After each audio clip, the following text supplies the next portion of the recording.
has there been times, because you look after yourself, and what I mean by that is that you invest in yourself, and that's clear from you saying you take this time every year, because that's a committed investment for what you want to get the best out of life for you. So I think that's quite structured.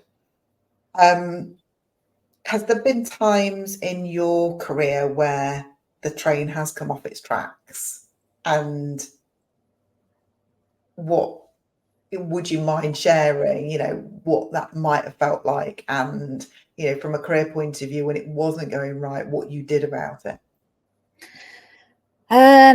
Yeah, I mean, I already mentioned earlier, I think one of the worst things, or the time when I was most miserable, was at the tail end of the recruitment business. And I'd sold, oh God, it was heart-wrenching.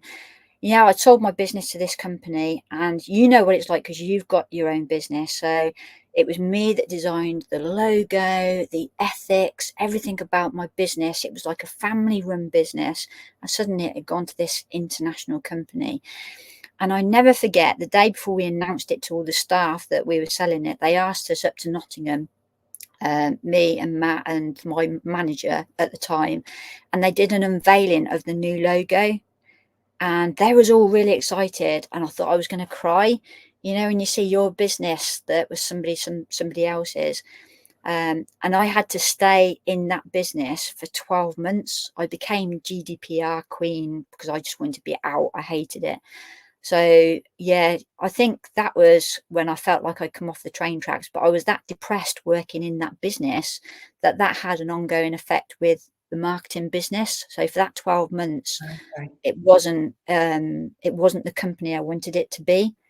And literally, ironically, it was 12 months. I'd literally just finished that contract that I got together with Team, and that was the catapult that made me feel that I was back up it again, if you know what I mean. Yeah. So yeah, Yeah. so that was horrible. I didn't like that. And So train tracks. So just on that, so on that piece, you say that Team, and we'll explain a little bit about what Team is, but was there something that then quickly changed, or was it just the whole point of you just got to see that 12 months out and then see what you were left with at that point? Was there a plan at that point, or was it just I just need to get through? I just needed it to end, but also there was I've gone through this twice now. There's like a brand identity crisis. So if you can imagine, I'd worked in recruitment, I'd have my own recruitment agency. Everyone I met, say I was in Tesco somewhere, you found me a job yet? I was known as the recruitment lady. And then Yeah. suddenly I'm doing this thing and I felt like a bit of an imposter. What does she know about social media? Even though I've been doing it about 18 months or so. And I'd lost that recruitment bit, had completely gone. And I wasn't helping. I was helping people doing social media, but it wasn't the same hit. And then I got together with Team, and suddenly I'm involved with this recruitment industry that I know so well. And the two sort of married up. And again, you can call it luck. That may be what it is.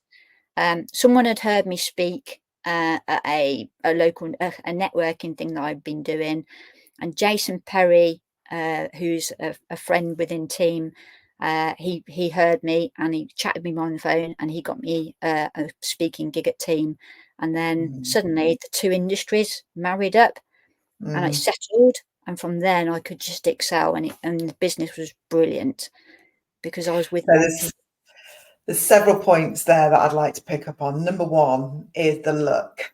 I used to say, I've been lucky, and then somebody pointed out something to me which I believe in, and it's not about the luck. You're given an opportunity. What you choose to do with that opportunity is up to you, and that creates even more opportunity, which could be seen as luck. So, for example, in that situation, what I would say is if you have not put yourself on that speaker circuit to talk about though, and you'd not done that for you, you'd not taken that opportunity, that would not then have evolved into the luck of coming in and being in Team. So This is how we met. We met through Team. So Team is a membership organisation for recruiters to collaborate. And I'm sure you were the same as me when you first heard about the whole purpose of Team was go and sit in a room with 10 of your competitors and share your challenges, your business ideas, and share some business as well. Somebody said it to me and I was like, you want me to do what?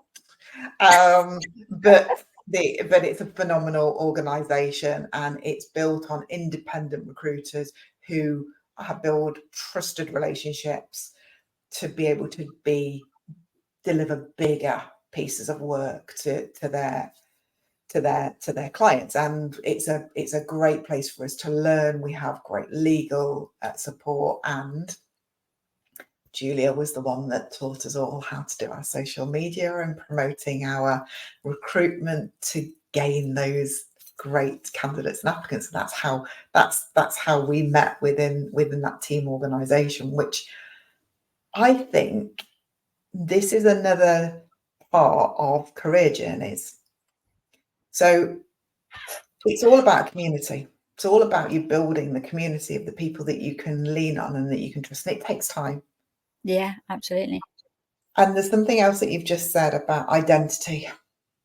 And I think, again, this is something important about career journeys, because your identity, if you're thinking about having a career move, identity, I think, is a big part of this. And it can start off at the beginning of your career. So a lot of people don't have that clarity of identity when they're coming out of the education system and into the world of work. If you don't have a clear idea of what you think your work life is going to look like, that identity piece, I think, can really impact you in your younger years. Absolutely. It can also then impact at the end, at the other side of things, whether you make the choice or the choice is made for you, that you're leaving an organization or leaving a career. So as you said, you've had it a couple of times where, you've built two businesses where you're known for a certain thing. You were known for recruitment. You were then known as the social media marketing person. And there was phrases that went with you and people would know you because that was who you were. And then suddenly you're not doing that again. And you've made the choice to exit that world. And if we think about people that might be watching this, is people have suddenly thought, yeah, I've had my time, I've had enough. I don't want to, maybe they're working in the NHS. It's too stressful. I don't want to be in that environment anymore. But you make that choice to leave, or as a teacher. There's a lot of people leaving the teaching profession at the moment. Yeah. Or you've been made redundant as an MD or a finance director, or you've made that choice that you don't want to do that anymore. It's not making you happy, but that's what you think you're known for. And this identity around you as an individual person and your work, it's quite tough, isn't it? That bit. I mean, I went to the doctors because when I left the marketing company, and I went into doing what I'm doing now. Again, I was seriously really quite depressed for a good maybe 12 months or so. And that was all down to, and the doctor actually said that's what it was. It was to do with brand identity. He says suddenly, people aren't ringing you anymore to ask you advice on this, that, and the other. I was the guru, the go-to person that everybody would ask if they'd got any sort of techie, social media geeky stuff. I would be the person, and suddenly I was out of that loop. I wasn't being called to do this, that, and the other, and go on these speak. Don't get me wrong, I love doing the adventure stuff, and now that's my identity. But that took a good 12 months to get past the imposter syndrome. What do I know about taking people on adventures? Yeah. Even though I've been doing it for years, I had to Yeah. get rid I had to get requalified, which was great. And I think once I'd done that and I got my qualifications, I felt a bit more justified. But yeah, and it was So convincing that people. links into confidence then, doesn't it?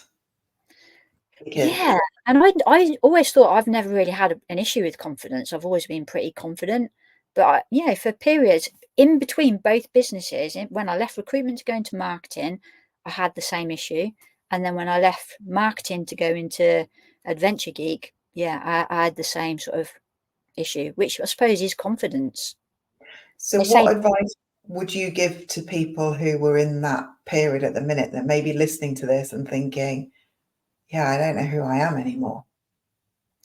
What um, helped you? I don't know what I mean. I went through a series. I just involved myself as much in the education of learning my new skill. Mhm. And actually from then on, every time I did something, I'd done an outdoor first aid course, I'd plaster it all over social media. And it's like educating other people that this is what I do. And then when you start getting people asking you questions about stuff, you start then thinking, I do know what I'm talking about. Mm. Mm. Silly things for me. It was like, what walking boots shall I get, Julia? Or, have you got a list of this or a list of that? And it was like, Mm.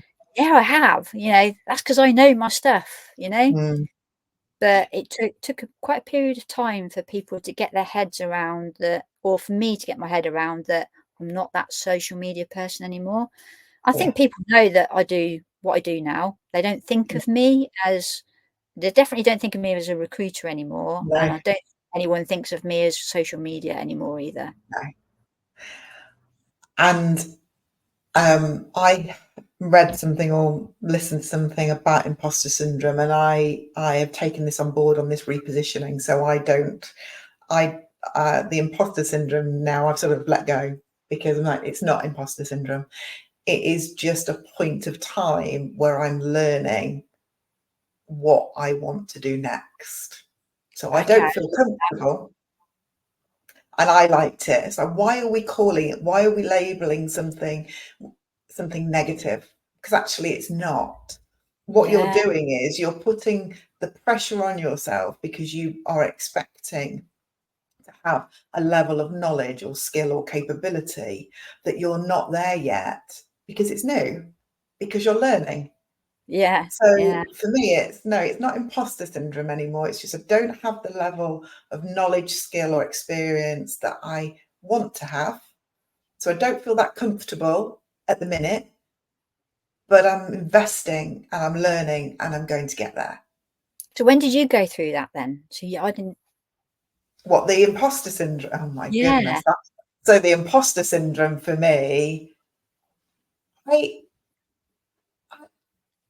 if I look back, I've never liked the label, because I've thought, I don't know, I've just never liked it. I've always struggled with confidence, um, because I think I've always looked up at people and thought they do a really great job. They're Yeah. brilliant. And I'm not quite there. Now, whether that's because, you can reflect back and say, well, like, from an education point of view, I was always average. So I was never going to be the A-star student. I was never going to fail anything, but I was always going to be average. So I just looked at people who were doing better than me and thinking, God, that's good.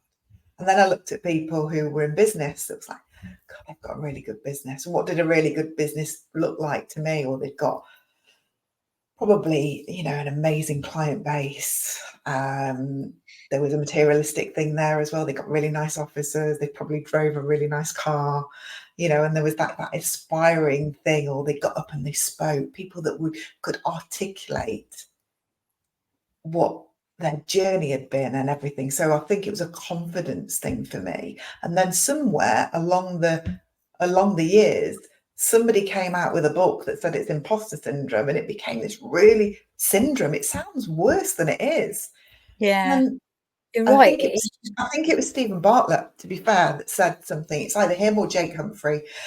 said something about turning it on its head and just don't look at it that way. I was like, no, I'm not calling it imposter syndrome anymore. This is just me learning. I'm comfortable saying I'm not comfortable with this at the minute. And I think that's the thing. I'm not comfortable with this at the moment. I'm either going to get better at it or I'm going to let it go. I love that, Ruth. That's something I'm going to take away from today. It's not imposter syndrome.